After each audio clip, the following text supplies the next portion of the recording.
My name's Anna.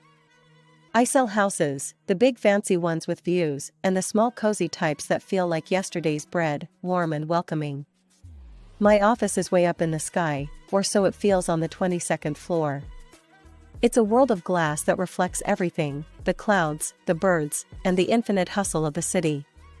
So, here's where it all starts. There's this guy, Mike. Not just any guy. The type that walks into a room and even the air takes notice. He started working at the firm next door about a year ago. The first time we met was by the coffee machine. It's one of those fancy ones that can do everything except drink the coffee for you. I was fighting with the machine, trying to get it to give me something strong enough to keep my eyelids from staging a protest. Need a hand? That was Mike.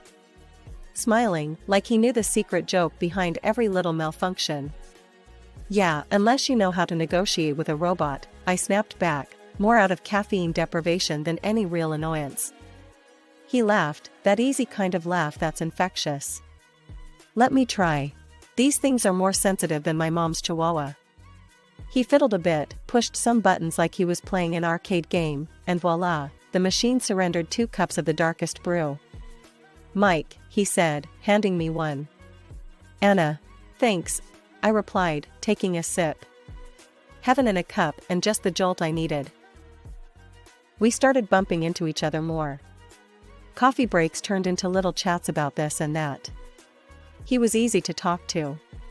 He had a way of listening that made you want to tell him stuff you'd think was duller than watching paint dry.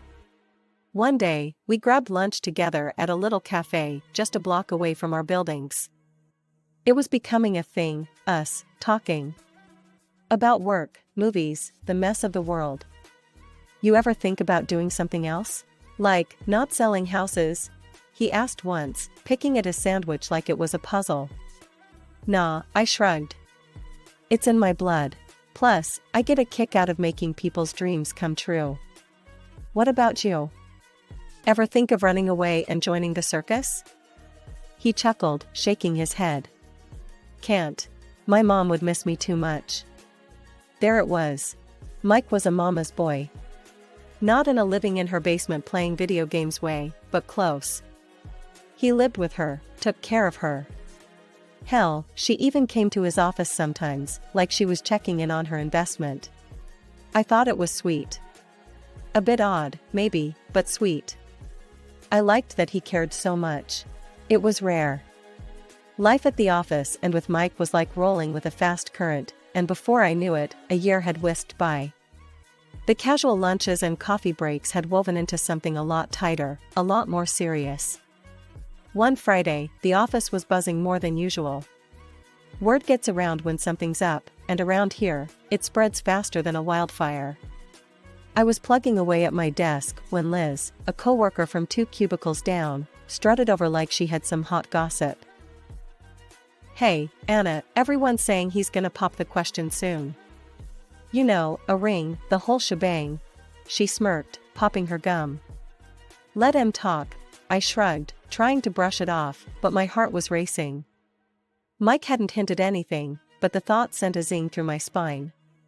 Later that day, as the sun dipped below the horizon painting the sky in strokes of orange and purple, Mike suggested we grab dinner instead of just a quick bite at the cafe. Something about the way he said it, all nervous-like, had my stomach doing somersaults. We ended up at this cozy little Italian place he knew, tucked away from the usual hustle of the city. It was the kind of spot you'd miss if you weren't looking for it, with dim lighting and candles flickering on the tables. The conversation flowed easy, but I could tell Mike was edgy. He fumbled with his napkin, cleared his throat more times than needed, and kept avoiding eye contact. So, Anna, he finally started, his voice a bit shaky.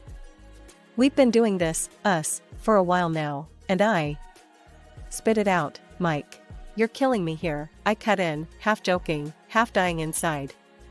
He chuckled, that nervous sort of laugh that didn't reach his eyes. Then, he took a deep breath, reached into his pocket, and slid a small box across the table towards me.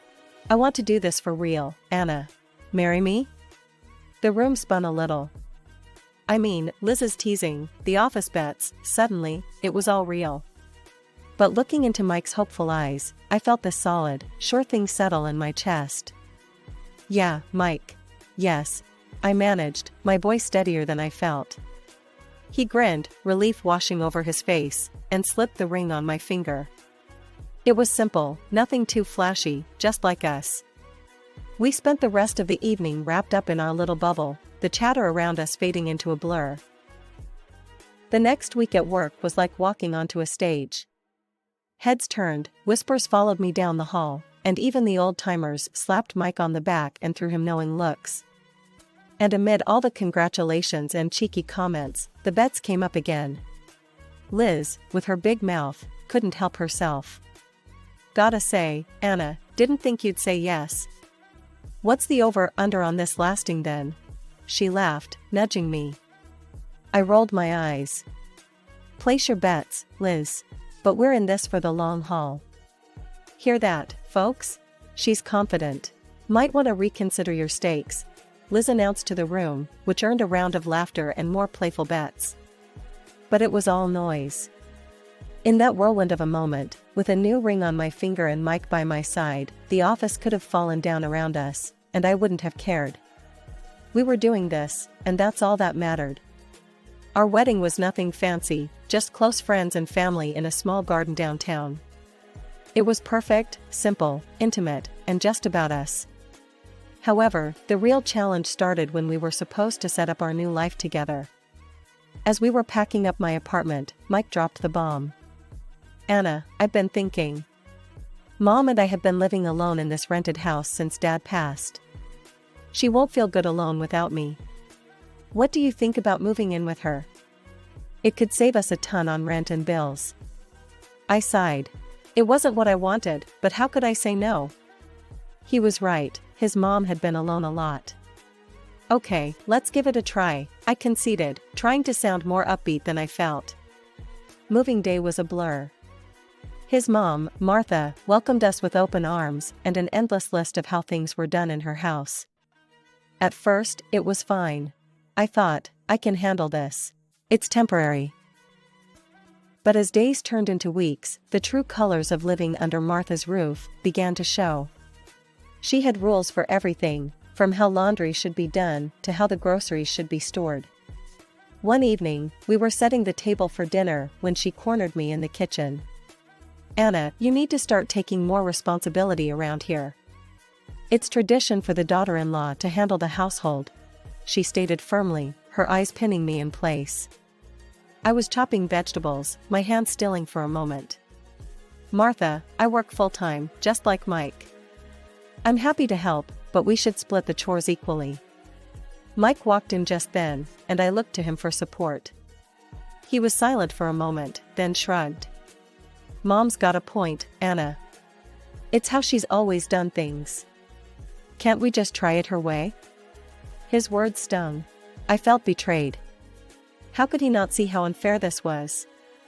6 months in, the situation hadn't improved. If anything, it got worse. Martha started talking about moving to a bigger, more modern house. "Anna, you're in real estate.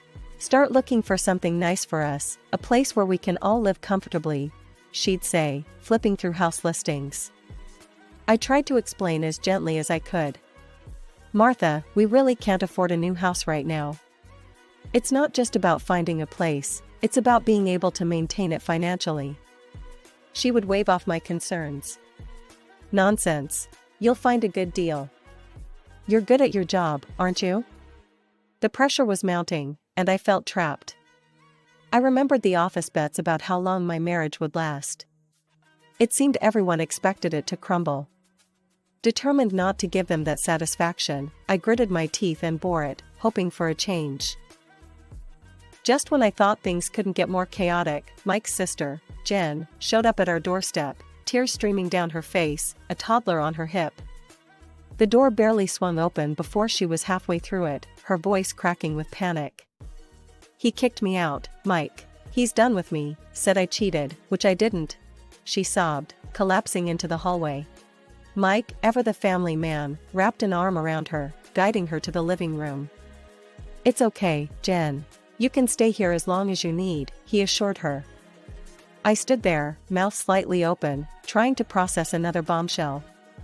As they settled down, I pulled Mike aside, my voice low. "Mike, this house is already packed. Maybe it's time we found our own place?" He shook his head, his brows knitting together. "Anna, come on, this is temporary. Just until Jen gets back on her feet. We can handle this." Handle this?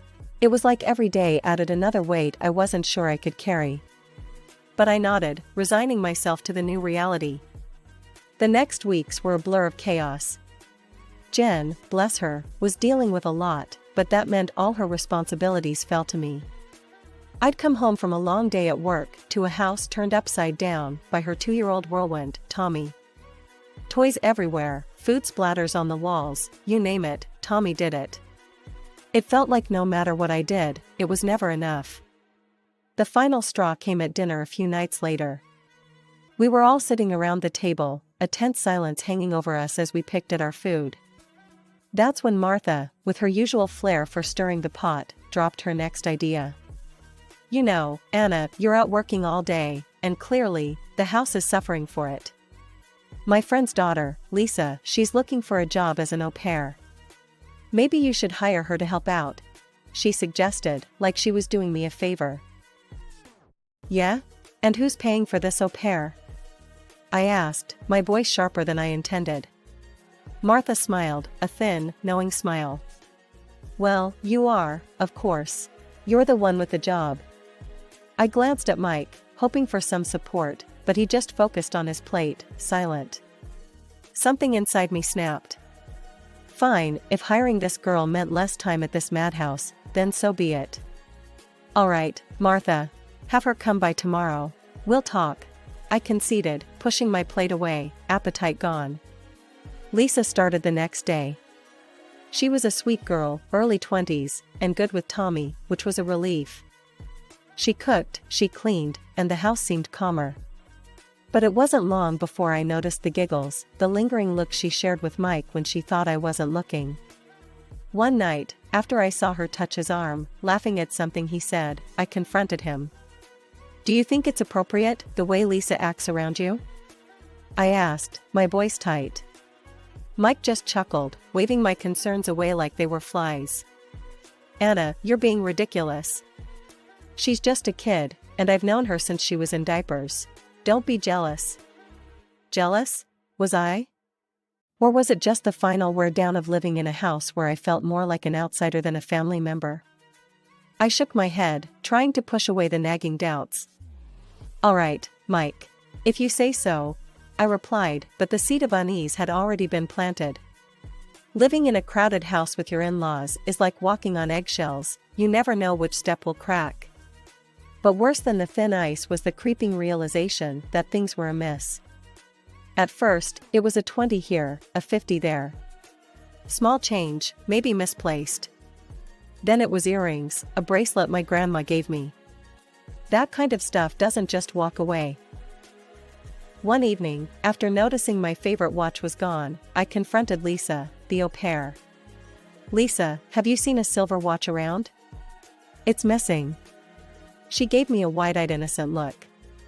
"Oh no, Anna, I haven't seen anything. Maybe it's lost?" Enough was enough. I installed hidden cameras in my room, a desperate move for desperate times. I wasn't going to accuse anyone without proof. But what I found blew the lid off any petty theft. It was a Wednesday, the kind of day where you just can't face going home. I sat in a cafe, laptop open, pretending to work, but really, I was watching the live feed from the camera. What I saw crushed me. Jen, Mike's sister, snuck into our room. She went straight for the drawer where I kept my jewelry, her movements too practiced. My heart sank. Then, the door opened again, it was Mike and Lisa. They weren't just chatting. No, they were, together. On our bed. It felt like a punch to the gut. I sat there, the taste of my coffee turning bitter. Anger boiled up, but a cold, calculating part of me pushed it down. No, I wasn't going to storm home. I needed a plan. Over the next few days, I collected every shred of evidence. videos, times, everything. But revenge? That needed to be sweet, not hasty. One day, accidentally leaving my laptop open on a real estate listing was part of the play. It was a beautiful house, big yard, underpriced by half. Mike walked by, stopped, and stared at the screen. "What's this?" he asked, eyes lighting up. "Oh, just some listing I found." "Too bad we're not looking, huh?" I murmured, feigning disinterest. He grabbed the laptop, scrolling through the photos. "Are you kidding? This is perfect. Why wouldn't we look at this?" Martha came over, peering over his shoulder. "Oh, Mike. It's beautiful. Call them, now." Mike was practically bouncing as he dialed the number. "Hi, yes, I'm calling about the listing." "Yes, we want to put down a deposit." No need for a full check, we trust it's all good," he said, all but throwing our money at them. "Who's it going to be registered to?" I asked, my voice sweet as syrup. "Me, obviously. And you'll help with the payments, right?" He didn't even look at me as he spoke. "Of course," I replied, my smile hiding daggers. Everything was falling into place. Sitting back, I watched as they celebrated, oblivious to the storm that was about to hit. Mike, Martha, and Jen, they all thought they had won. But the game had just changed, and I was now playing for keeps. The ink was barely dry on the documents for the new house when Mike decided to throw a dinner that felt more like a victory lap than a family gathering. The entire crew was there, his mom, Martha, his sister, Jen, and yes, Lisa, who'd become too familiar in all the wrong ways. The dining room buzzed with a kind of giddy tension as I walked in, the air thick with smug satisfaction. Mike was grinning like a kid who'd just gotten away with stealing cookies. "All right, everyone, big news," Mike announced, standing at the head of the table with a glass of wine in hand. "We're moving into the new house next week. Mom, Jen, and, of course, Lisa here will be coming with me. Anna and Anna won't be joining us." Martha clapped her hands, almost bouncing in her chair. "Here are the divorce papers. I think Lisa suits my son better. You should leave here, right now." I took the envelope without a word, my hand steady as I pulled out the papers. I looked around the table, at their expectant faces, waiting for me to break, to make a scene. But I didn't give them the satisfaction. Instead, I signed each page, each signature a silent seal on my exit from this twisted soap opera. I stood up, my chair scraping back loudly in the quiet that followed. "Enjoy the house," I said, my tone even, a small smile playing on my lips. I walked out with my head held high, their laughter echoing behind me. They thought they'd won, but the game was far from over.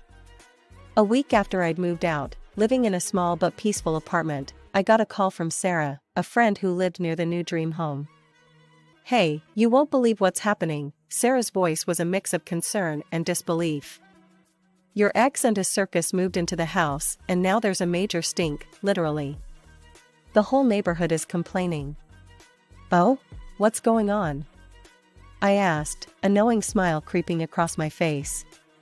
"It's the sewage, Anna. Something's wrong with their pipes, sewage is leaking out onto the street.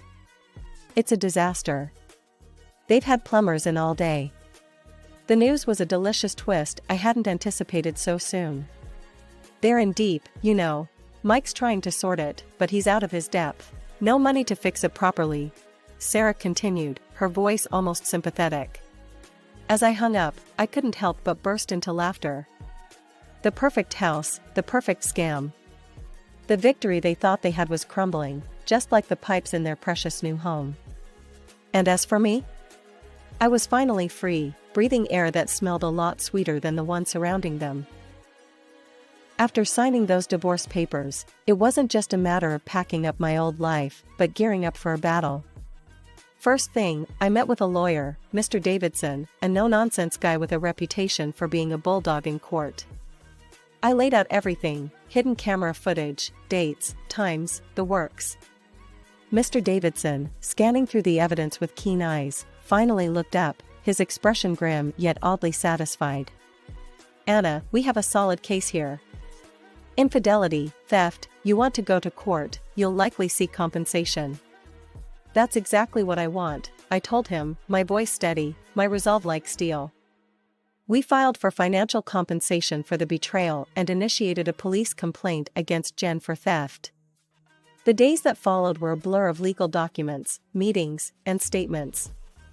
Amidst this whirlwind, word got out about the divorce and everything else. I braced for whispers, for pity, or worse, mockery at work. But it never came. Instead, there was an unexpected wave of support. But not everyone was supportive. One afternoon, as I was walking out of a meeting, I saw her, Martha, storming into the office like it was her own house, fury radiating off her in waves. "Anna, you think you can just destroy my family and get away with it?" she screamed across the lobby. The office fell silent. Everyone's eyes were on us. I stood my ground. "Martha, you need to leave. Now." She took a step forward, her finger pointed accusingly. "I won't let you do this to us." Before she could continue, I gestured to the security guards. "Please escort her out. She's not welcome here." The guards were quick to react, taking Martha by the arms and leading her away as she continued to shout and struggle. It was a sad, desperate scene. The following week saw the legal battles unfold. Mike, faced with undeniable evidence, settled out of court, agreeing to a lump sum as compensation. His face, when he signed the papers, was a mix of anger and humiliation. Jen, caught red-handed on video, received a conditional sentence and was ordered to return all stolen items. Adding to their downfall, Mike became a joke at work. People would subtly lift their noses as he passed, snickering about the man from the stinky house. It wasn't long before he couldn't take it anymore and resigned. His departure made my daily life a lot easier. Not seeing him every day was a relief I hadn't expected. It had been 2 quiet, peaceful months since I had settled into my new life and small apartment in the city center. My days were filled with the normalcy of work, occasional lunches with colleagues, and evenings that I could now call my own. It felt like I was finally getting back to myself, the air around me lighter, my mornings brighter. But, like a shadow from the past, my phone rang one afternoon. The screen flashed Martha's name, dragging with it the weight of old, unpleasant memories.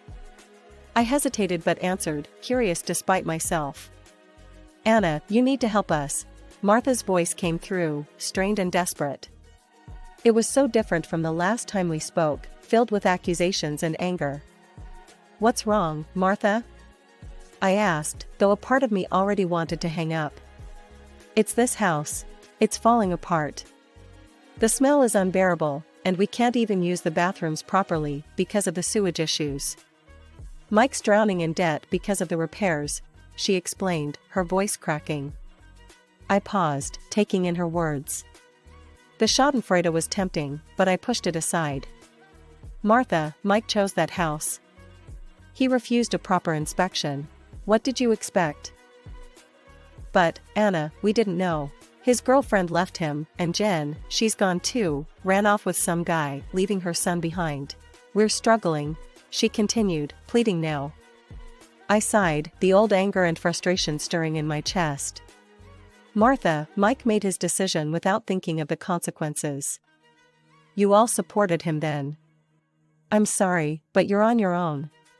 I hung up before she could say anything else, cutting off the last thread that connected me to that part of my life.